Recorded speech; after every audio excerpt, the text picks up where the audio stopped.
বন্যায় পানিবন্দী হয়ে আছে মিরসরাইয়ের লাখো পরিবার।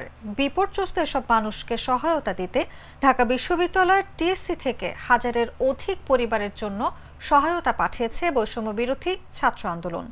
রোববার কার্গো বিমানের মাধ্যমে ঢাকা থেকে এসব সহায়তা পৌঁছায় চট্টগ্রামে।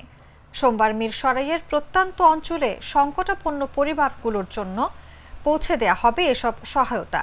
জানা গেছে, খাবার সামগ্রী ছাড়াও কাপড়, ওষুধ এবং বিভিন্ন স্যানিটারি সামগ্রী নিয়ে তৈরি হয়েছে প্যাকেট, যা 4 জনের একটি পরিবারের কয়েকদিনের চাহিদা মেটাবে।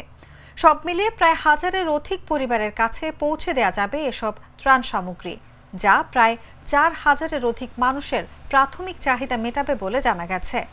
এই পুরো প্রক্রিয়া সমন্বয় করেন ঢাকা বিশ্ববিদ্যালয় পড়ুয়া মিরসরাইয়ের সাফায়েত হোসেন সাকিব। বন্যার প্রথম দিকে মিরসরাইয়ে তেমন প্রভাব না থাকলেও সময়ের সাথে সাথে বেড়েছে পানি। এতে উপজেলার 11টি ইউনিয়নে ঘরবাড়ি ডুবে যায়। সাধারণ মানুষ আশ্রয় কেন্দ্র এবং নিরাপদ স্থানে অবস্থান নেন।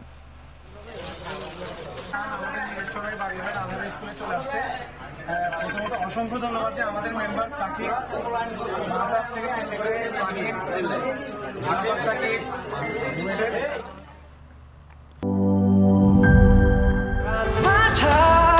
Naturally cool, healthy, tasty boosters, immunity.